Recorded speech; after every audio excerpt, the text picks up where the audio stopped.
guys? It's Frostbite711 and today we are playing some more Lads. I haven't streamed in a while, I know. I've been... honestly, just haven't streamed. Like, I have had time, I just didn't feel like doing it. So, we're gonna stream today. I'm actually planning to stream twice today. Right now, I'm gonna do a little bit of the new story update, because I've been saving it for now. And then I'll do a little bit of, what is it? A little bit of Baldur's Gate 3 later today, because I need to save up for my YouTube, and I'm gonna go on vacation next weekend, so I will be unavailable to do any streaming after Thursday. Maybe, yeah, after Thursday. And I won't be back until like Wednesday or anything, so... Anywho, let's... It's a new chapter, so I have no idea what's going on. I've tried to avoid all spoilers for this.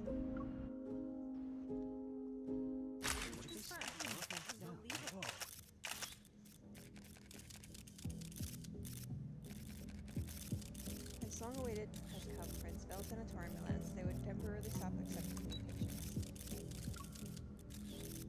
According to the official statement, that rationale is that the KA want to focus with their limited resources and expertise on patients with greater needs.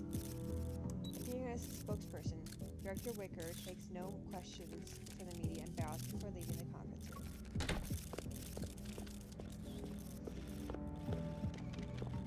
Having escaped the relentless cameras in hot pursuit, Director Wicker feels satisfied. His mission is complete, and all that remains is filing his final report. Just as he relaxes, a curtain flickers in his periphery.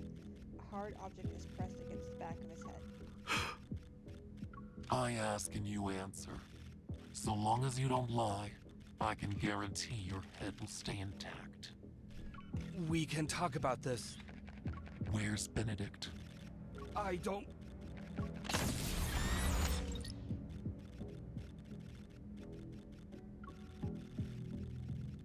The director bites the tip of his tongue. He uses the sharp pain to regain his ability to think and make functions. I'm not sure, but he might be on an unnamed floating island. The location? It's a moving island. No one knows its exact coordinates. A person like me knowing this much information is already an exception to the rules. Please understand.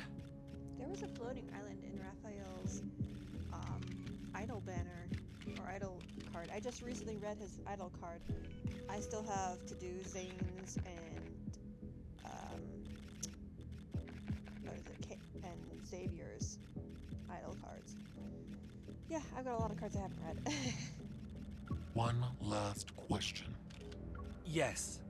Is Stanley still alive? Director Wicker feels as if lightning has struck the back of his head. His entire body, even his heart, feels slightly numb.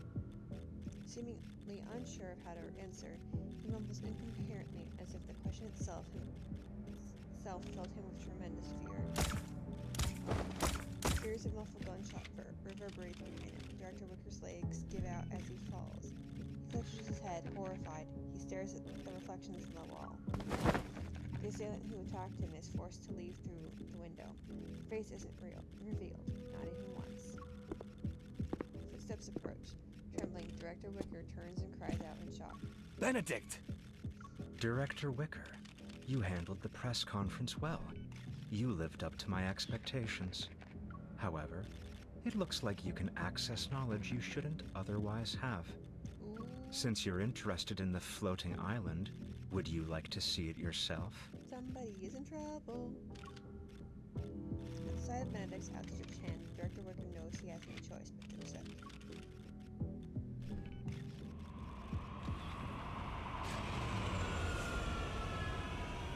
The private aircraft takes off over the temporal head. It encounters a floating image that suddenly appears like a mirage. The aircraft lands, and Benedict carries the unconscious Director Wicker into the island's only defense forest. He takes the modified Director Wicker on a metal surface somewhere in the woods, almost like a sacrifice. The body sinks into the ground.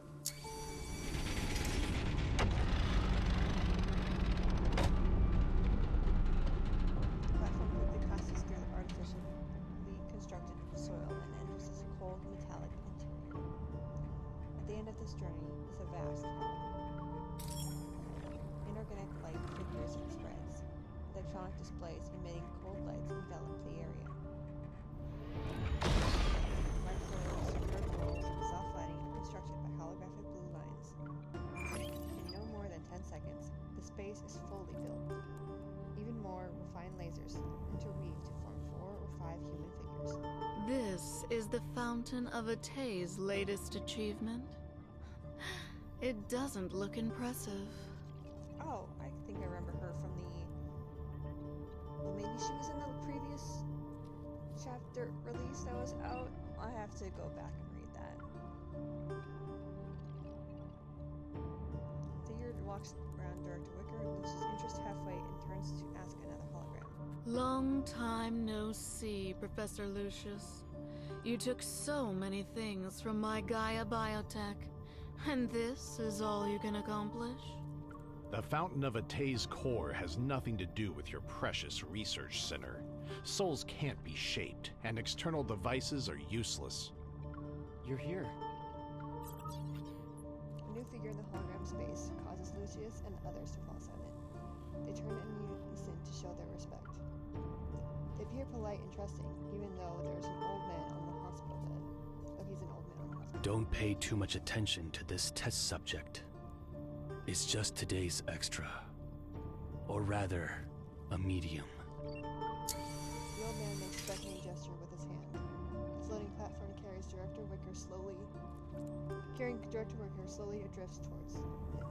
Have the new wavelengths from the deep space signal been successfully decoded? The silence is abrupt, and the holograms remain motionless. It's clear that they are well versed in concealing their emotions. Finally, the old man rises from his deep contemplation. Subtle ripples appear in his otherwise emotionless voice. The recent disturbances in the deep space tunnel remind me of that starless night from over a decade ago. The night when the signal from deep space arrived on Earth. 2034. In that era when aerospace technology was advancing, humanity's ambition for deep space exploration expanded faster than the Big Bang. Institutions competed to decode it. They all wanted to be first. The literary world dramatized it. Ignorant masses worshipped it. And they even created the Deep Space Academy. But only our decrypted information is closest to the truth. Earth is about to experience a grand eradication. He slowly exhales and forcibly suppresses his elevated tone and emotions. Then the monsters appeared. Geomagnetic disturbances occurred, and mass extinction events were expedited. The warnings in the signal became reality, one at a time. The grand eradication is a large-scale elimination process. This planet wants to abandon us and enter its next phase of existence. For over a decade, I have strongly advocated for the Fountain of Atay. I've dispatched the Farspace fleet to enter the Deep Space Tunnel's depths to avoid being abandoned. There were setbacks, but we managed to obtain the chess piece closest to her, to bring up 2034 again. Was there a mishap? To avoid being abandoned, that will only make you a dog begging for fate's mercy. Lucius, you're old. The gears in your brain are covered in rust. It only took a few decades for evolvers to evolve from mere humans. This proves that in the future, we can reach a point beyond our wildest imaginations. We can achieve immortality.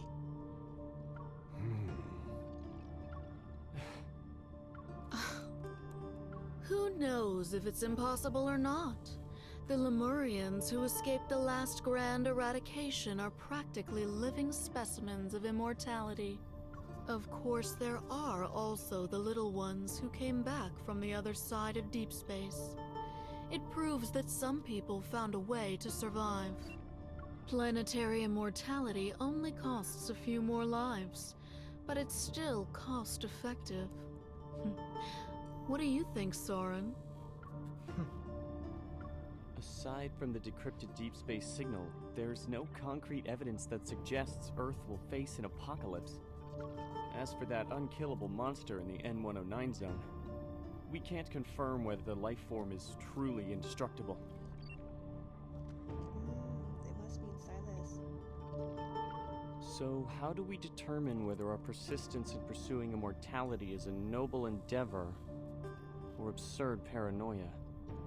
The deep space signal isn't an oracle or a prophecy. It's mercy from the universe's governing laws that wish to give humanity a reprieve. What we're able to decode are predetermined facts already set in stone. That evidence you want, it's already part of this world. Here's his hand. Violet, fluctuating metaflux envelops the man bound on the platform. The transformation is completed instantly. A wanderer replaces the human shell, only to be killed moments later by hidden weapons. A crisp, metallic chime accompanies the fresh protocore as it falls onto the platform. Protocores are one of the most powerful pieces of evidence. After the Chrono Rift catastrophe, I discovered the connection between protocore energy and her. I knew what kind of mission the universe gave me. Using protocores to accelerate human civilization's development and allowing humanity to achieve an immortality that aligns with this process. Only then can we survive the grand eradication with little to no losses. The anomalies caused by the deep space tunnel are becoming more frequent. Protocores are always guiding us. Protocore trembles and rolls into a container that extends beneath the platform. Soren makes several gestures now.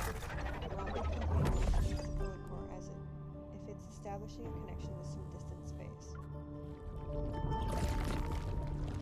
A rift that's shorter than a human finger opens in the air.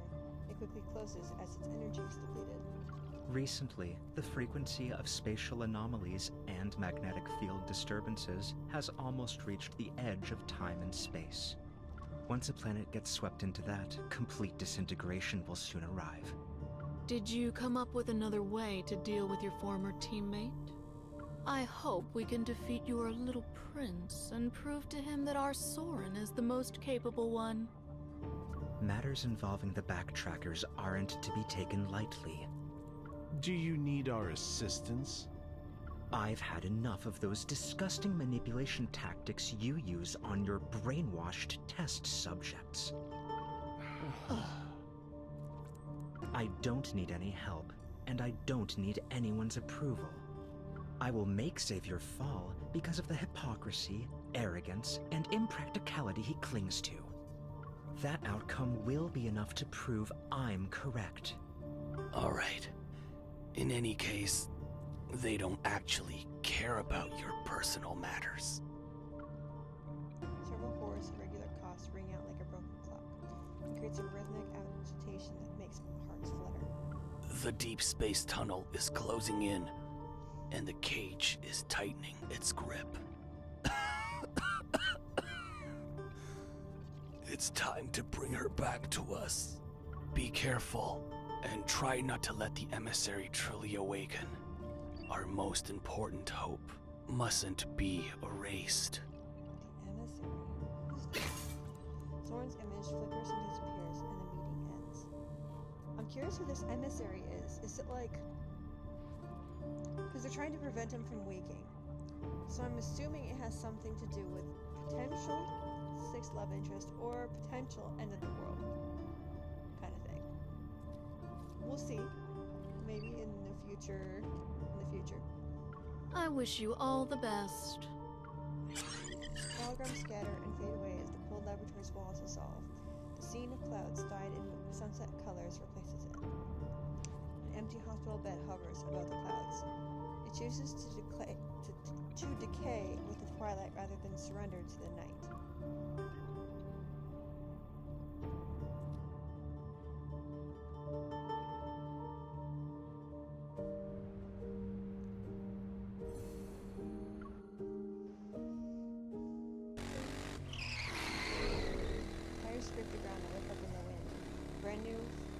470 HM carries me across the Movir Bridge is located above the city. So many words.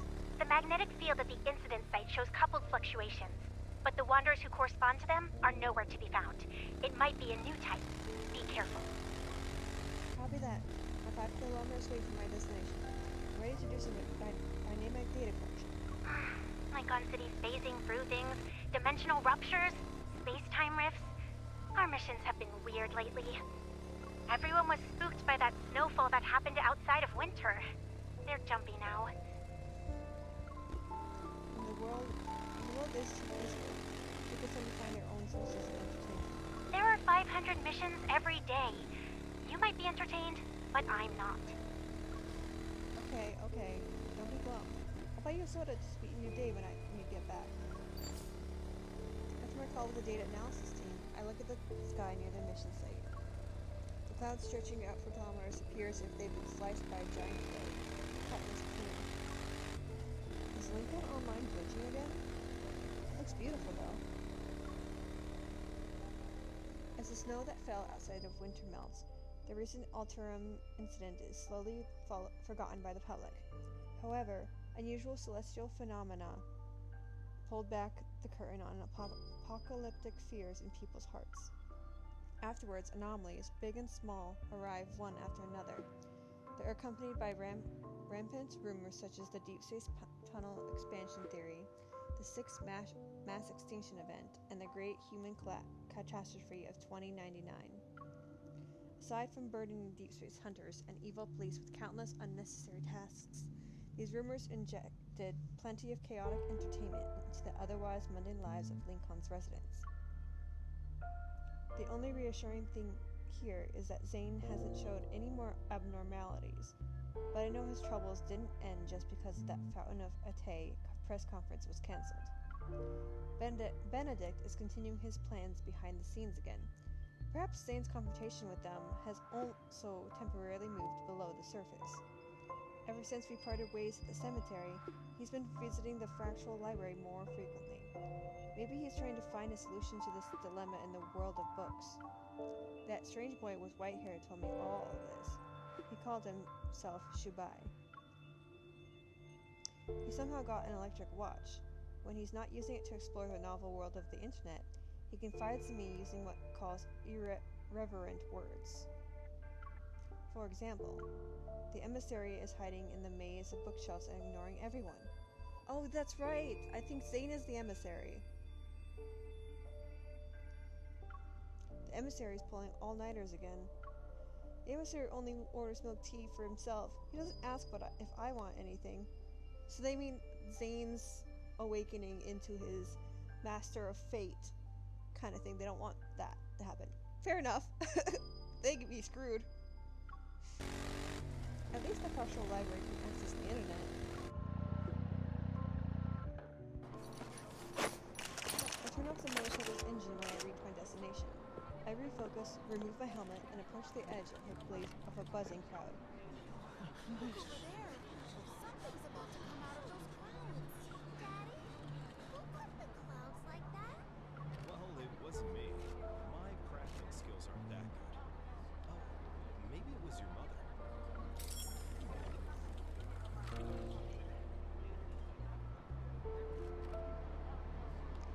On-site dynamic data collection will take 30 seconds. I'll check my records from the nearby stabilizer.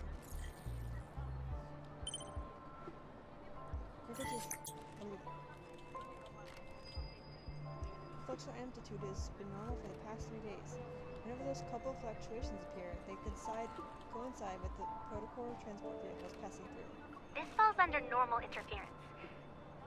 Dynamic data retrieval complete. Hold on. The results from advanced tech labs are back. There is a 0.51% chance of a wanderer appearing. Great. That's one more false alarm to our list. A lot of rare phenomena are just astronomical occurrences. We're probably paranoid. That's a good thing. False alarm is better than the actual thing. Since the data has been verified, I'll close the case. Please don't block the area! The Special Task Force will confirm if this is related to highly dangerous evolvers. Deep Space Hunters are on their way. Hey, don't use this as an excuse to stand on the trash can. Otto, the city inspector, will photograph and record everything. Pushing through the crowd, I pass through the light barrier Special Task Force has set up. When I turn my head, I lock eyes with the officer on duty. It's you again.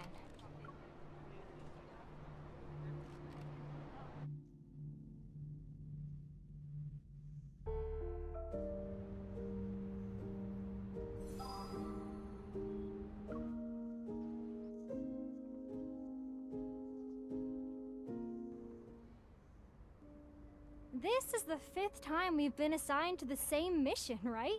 What a coincidence.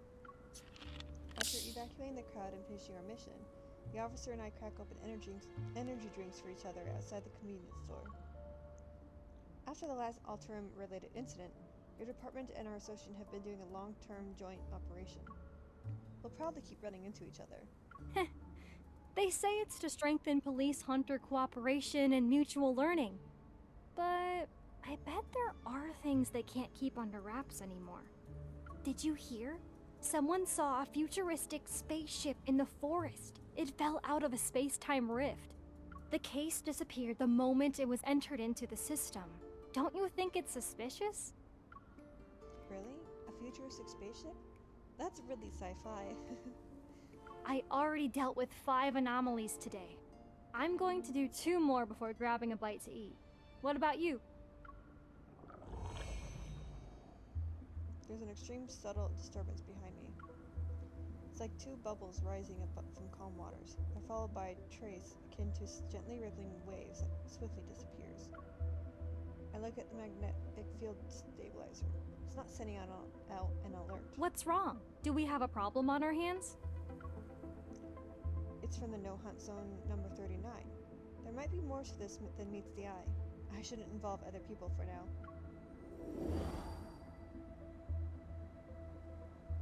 Based on my observation and analysis, particularly capable Evol police officers are usually drawn to bizarre cases. Oh right, there's an update on that case we handled together. The one about the bathroom sink turning into pure gold. This time it was the toilet that transformed. A child's hand is stuck to it. Really? Don't tell me I'm about to encounter an evolver with a golden touch. I'll handle the golden toilet case. I can keep going. Good luck on your next mission. Stay safe. Once the officer's figure disappears into the distance, I pull up my phone and send a message to a familiar chat. Xavier, no hunt zone number 39 shows signs of magnetic field overlap. I'm heading there now. How are things on your end?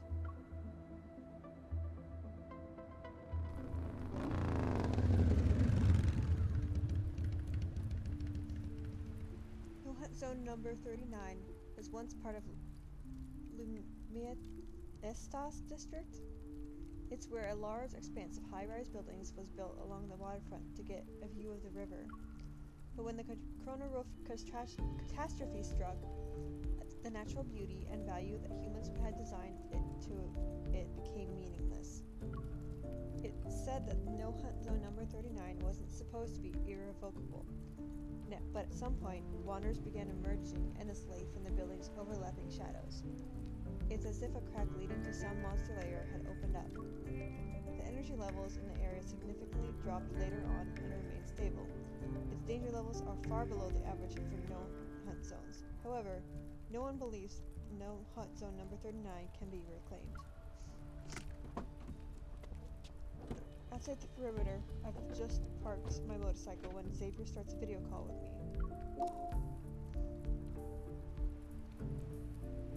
Are you alone?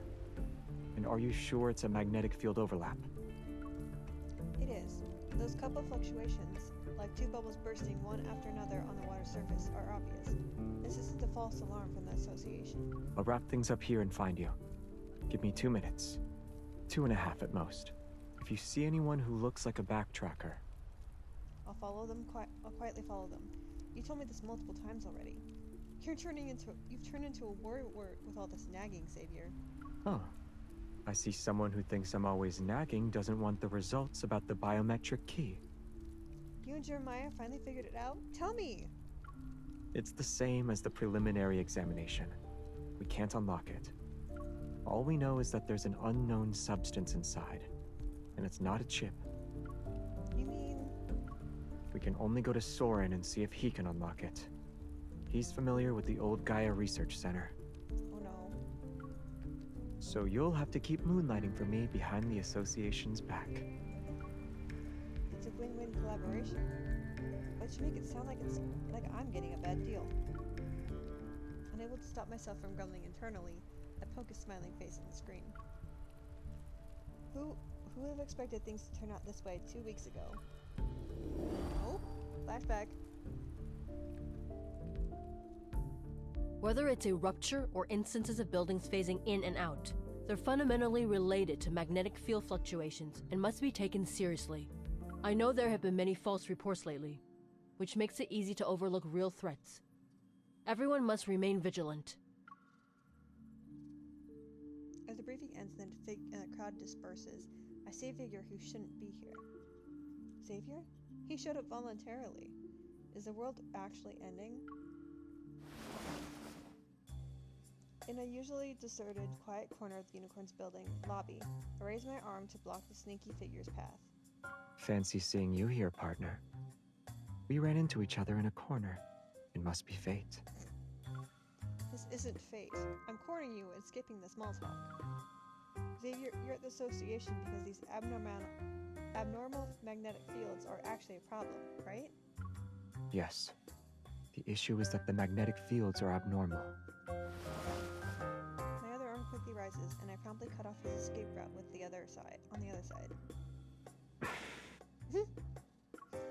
His eyelashes are lowered, and he doesn't speak. He just looks at me. What are you doing? Are you trying to use your eyes to show me your sincerity? I'm not falling for that today. Then should I try a different approach? As he speaks, he furrows his brows, his eyes showing reproach. His expression displays disapproval.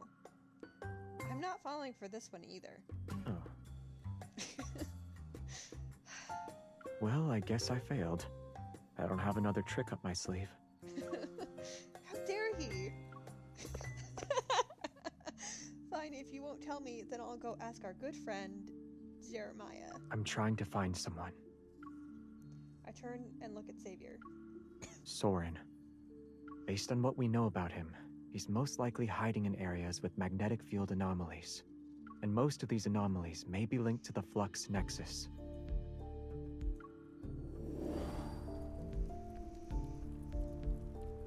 Aside from hiding in magnetic fields, are there any other clues that can help us locate Soren as quickly as possible? Recently, some backtrackers I've lost contact with have returned to Lincoln secretly. They left the backtrackers to follow Soren. I also visited Isaiah today.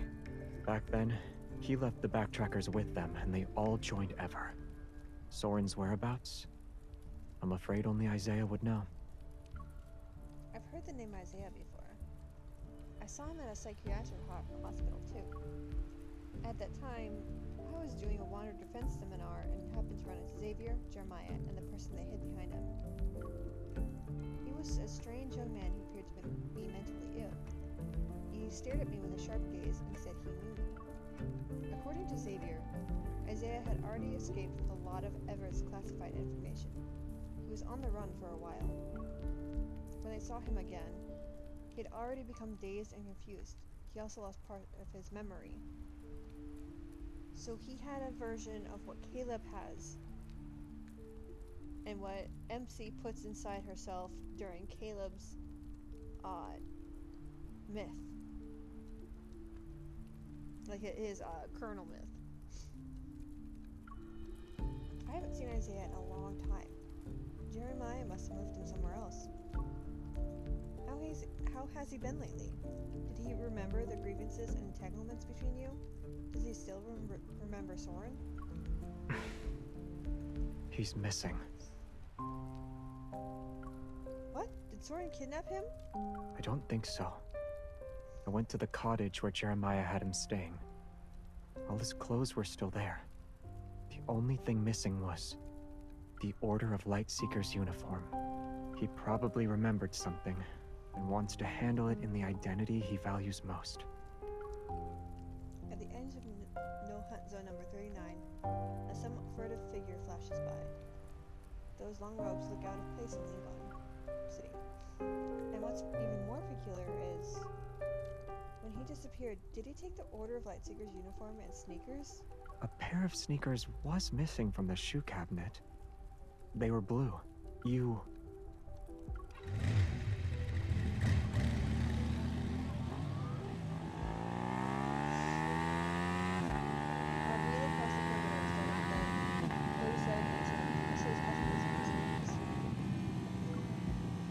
Sam, hurry up. We need to be here now.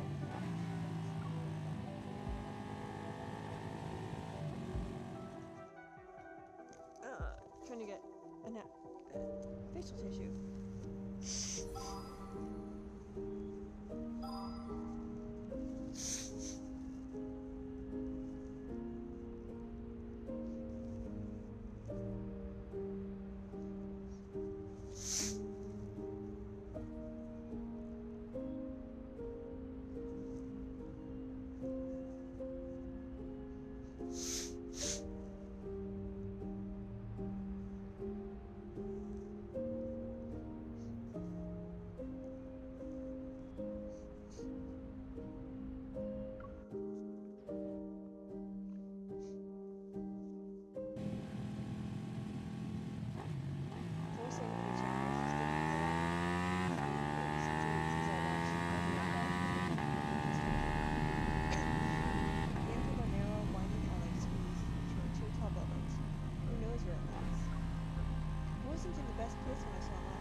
Still a backtracker, so I shouldn't underestimate him. I stop at the intersection to think for a moment. Then I leave the motorcycle running and quietly get off. I'll approach the alley's entrance on foot. As I look down the intersection, I notice something hidden deep within the alley's darkness. This doesn't feel like a trap or an ambush. That fluctuation, it's inside. If Isaiah knows Soren's whereabouts, then maybe he fled here to meet him? I send the updated coordinates to Xavier and crouch as I slip into the alley. My combat boots traverse the dust-covered ground silently. Not even a single speck is stirred. I advance cautiously when my body feels heavy all of a sudden. It's as if I've passed through an invisible barrier. Approaching back, I find a soft glow suddenly filling my vision.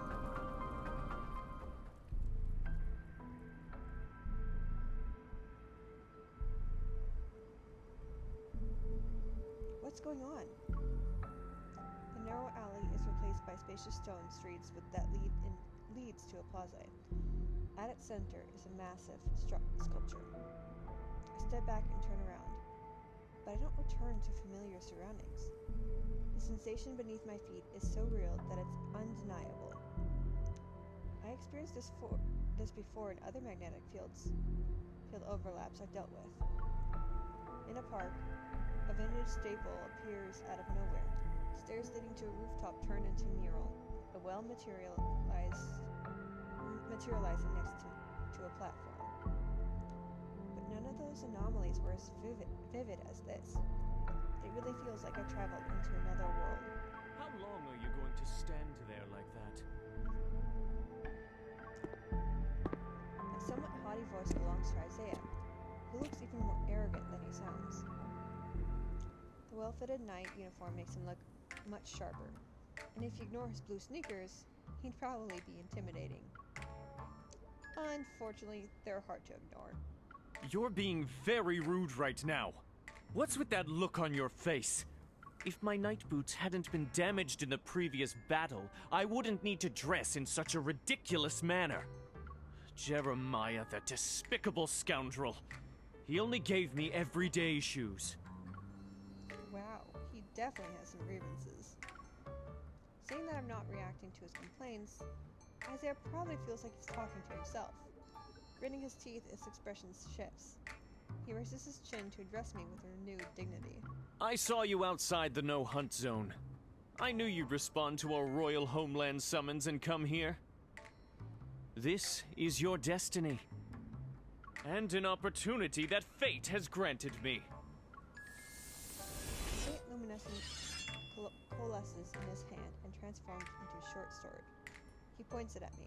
Isaiah, 5th Squadron Leader of the Order of Lightseekers, Senior Counselor of the Royal Council, and member of the royal family's last generation, formally challenges you to an honorable duel.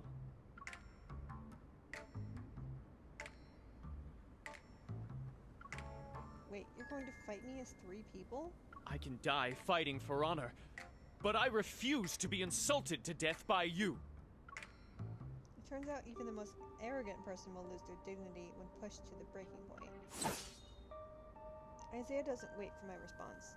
As soon as he finishes shouting, he charges at me like an elegant yet furious goose. He raises his sword. I move almost simultaneously.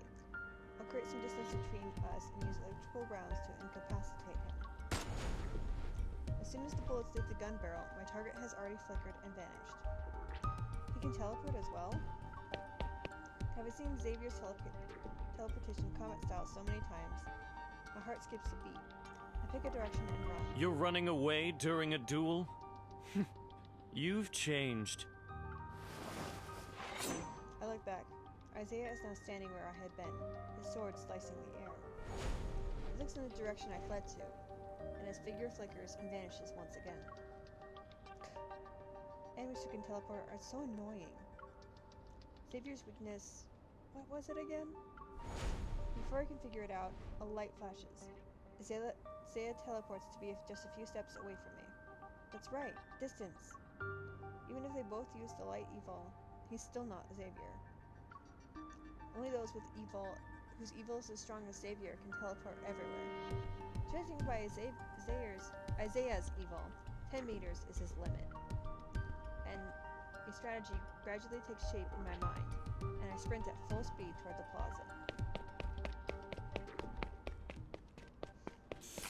The shots I dropped along the way occasionally work. They electrocute Isaiah until he flickers like a malfunctioning streetlight. When I reach the base of a giant sculpture, I prepare to welcome a furious Isaiah into my trap. But he actually stops in his tracks. Out of all the places you could have chosen, do you know what it means to duel here? Following his arm, I examine the somewhat distinct statue behind me. The magnetic field isn't stable enough. The sculpture's upper half is lost in a shapeless void. And the lower half isn't exactly solid. It looks like a sword. Whether it's intentional or not, you've chosen to let this duel continue with the holy sword of the goddess as your witness. Isaiah flourishes his blade, and he holds it upright in a formal stance. I shall treat this more earnestly and give it my all. Why did he suddenly get so serious? You're not going to say anything? I know what you're planning. You want to provoke me so that I'll lose my composure. Then you'll exploit an opening. Let's see if you can still predict my sword techniques. Meeting his calm gaze, I have a bad feeling about this. Blade strikes even faster than the last. Move closer step by step. When my heel hits the hard base of the sculpture, I realize I have nowhere to run. Cling.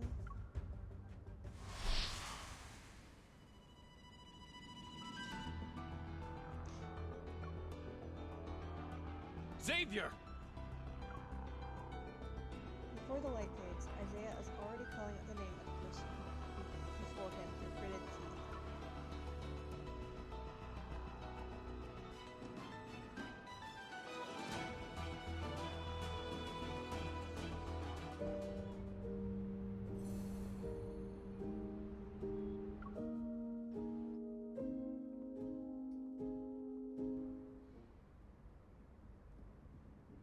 Drawing your sword against an unarmed opponent. Is this your idea of chivalry? What do you mean? She has a gun! It's wrong if one party in a duel doesn't wield a sword. For the sake of your knight uniform, I acknowledge your sincerity for this duel. Familiar light radiance blade cuts the air as it's pointed directly at his opponent. She doesn't have a sword, but I do. Do you think I'm stupid? I didn't win against you last time, so I won't. Similar to how Isaiah didn't give me the option to refuse, Xavier doesn't wait. In a flash of light, two blades, one long, one short, clash. At first, I admired the intensity of their battle and the excellence of their swordsmanship. But then the flashing lights, bright and dim, so dazzling that I could no longer make out the fight's progress. Finally, a cry of pain cuts through the floral display of light beams. Ah! Whether bright or dim, all the lights have now fallen silent. Isaiah rolls on a smooth stone pavement until he comes to a stop in front of me. All the honor you wagered now belongs to her. On what grounds? On the grounds that you lost. Fine. It's pointless for me to take it anyway.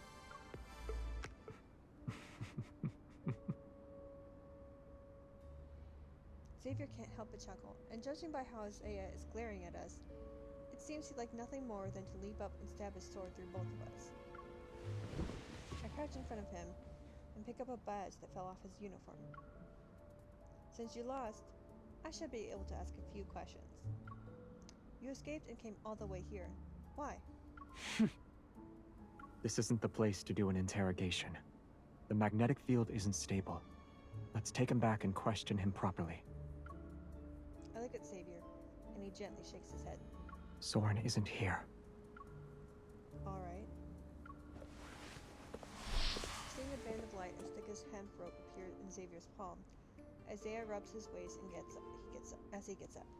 Hatred tinges the words that leave his mouth. Don't you dare tie me up! I am the 5th Squadron leader of the Order of Lightseekers, senior counselor of the Royal Council. Will you promise you won't try to run off again? The holy sword of the goddess shall be my witness. This is the first time Xavier looks directly at the statue, known as the Holy Sword of the Goddess, since he arrived here. He looks as calm as still water, and says nothing else. Capturing me is pointless, Xavier. You don't know how to leave this place. But it sounds like you do. I won't say anything.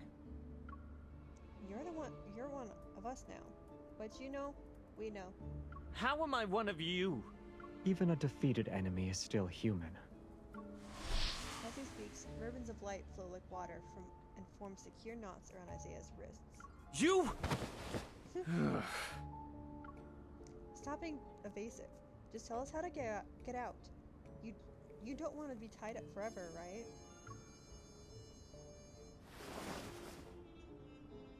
Xavier walks over to stand beside me and crosses his arms. With a calm confidence, we look at Isaiah. Isaiah maintains a composed expression while gritting his teeth. Then he reluctantly gestures at me. Breaking through a magnetic field overlap is difficult for others. But it'll be simple since you're here. Find the flux nexus that is gathering energy and destroy it. Then the energy will disperse. The field shall collapse soon after. Give me a second. I will be back. My mom is calling me.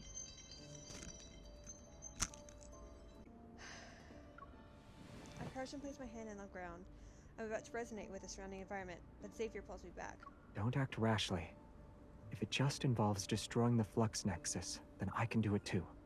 Of course. One massive evol burst can make any magnetic field explode. Assuming you don't have that thing on your neck. Isaiah lifts his chin to expose his throat and mockingly taps his nape. Otherwise, it'd be suicide. Let me do it. I pat the back of Xavier's hands, then I close my eyes and activate my evol to search for the flux nexus in the magnetic field. Going to where the energy conversion is, I discover that the flux nexus isn't very strong. I use my resonance evol to destroy it.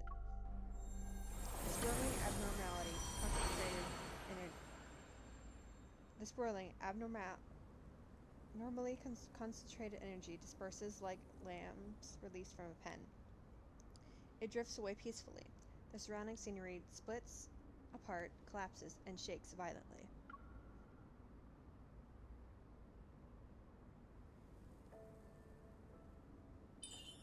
Taking one last look at the blurry visage of the holy sword of the goddess, I suppress the strange feeling welling up in my heart, and grasp Xavier's outstretched hand.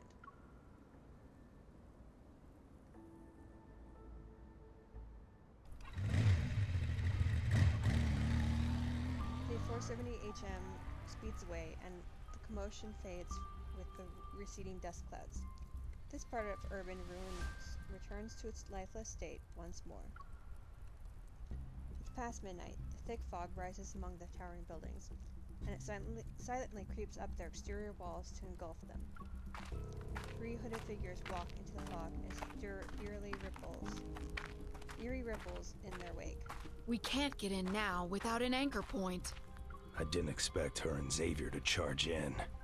It's all because of Isaiah. When he goes crazy, he's not afraid of anything. Did she see the holy sword of the goddess? Do you think she'll remember us? And Philos? The backtracker acting as the leader crouches down, and her palm hovers over the ground. The chaotic traces are washed away as if they were cleansed by water. The cracked road beneath seems corrupted like code that's glitched out. A small section transforms into a weathered, heavy slab made of pure white stone. Soren didn't lie to us. It's real this time. He actually did it. Now, waiting is our best offense. But Soren specifically asked us to work with Ever's cleaners to intercept and eliminate Xavier and the others. Does that also include Her Majesty and Jeremiah? They shouldn't be able to stop Soren's plan anymore. Is this really necessary? The backtracker falls silent. She presses her hand against the stone slab to slowly, reluctantly caress it. Soren isn't a qualified leader. It's up to you if you want to follow his orders. Regardless of whether his heart is consumed by hatred or blinded by madness, what he's doing hasn't betrayed the backtracker's original goal. Until the outcome is decided, I will never give up. This is my responsibility as a backtracker. It also involves my honor as a person. An unknown path ahead and giving it our all. If we're still hesitating at this point, we'd be too weak. If everyone could always be like Xavier, the backtrackers wouldn't have split up or ended up like us. Faint sound of a bell drifts through the fog stacks. 3 almost simultaneously look into the distance. Classical buildings of varying heights cast shadows, flicker in and out of view. They vanish as quickly as they appear, while thick fog surges within hidden currents. Someone waits in restless anticipation for the final reckoning to arrive.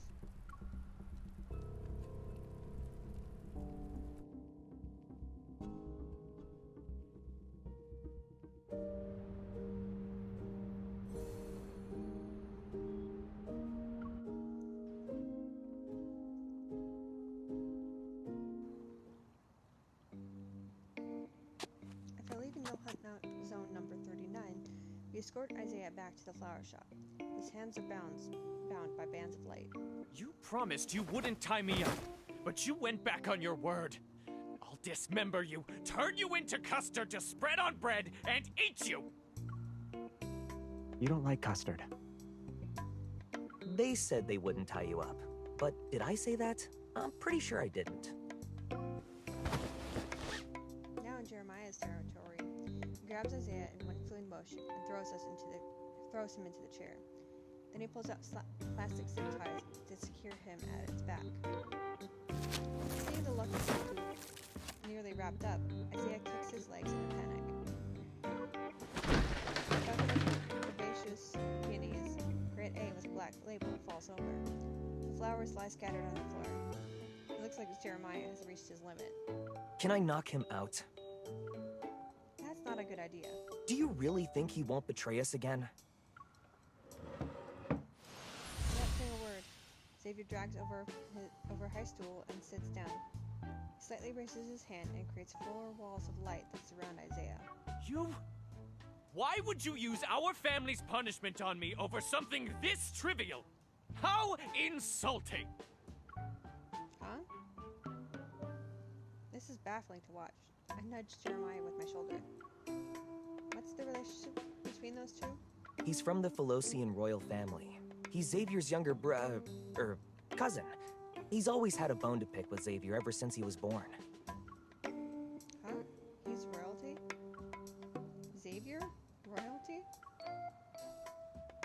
Those flowers are precious. You shouldn't have kicked them over. I'll let you go after you answer a few questions. Isaiah silently glares at us. He's settled for non-violence, non-cooperative state. The standoff lasts for a second. Then Xavier and I look at each other. The corner of his mouth twitches to signal for me to go, but I quirk an eyebrow and signal for him to go. 3 seconds pass. Xavier's gaze shifts slightly. He gets up, moves me to the high stool with my back turned away, places his hands on my shoulders and whispers. We have to quickly get useful information out of him. You're the only one who can do it. Jeremiah gets into arguments with him, and we're hostile towards each other. He won't cooperate. After that unfriendly encounter of the magnetic field overlap, he probably won't be willing to cooperate with me either. A soft laugh reaches my ears. Xavier gently touches my earlobe. Don't underestimate how much you mean to him. To all the backtrackers, you are different. Fine. The worst that could happen is we waste more time. At least we have some to spare.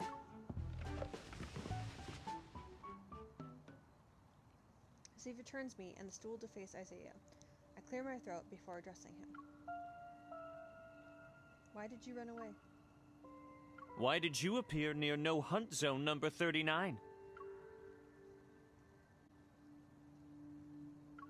I sense a magnetic field anomaly there. We've been investigating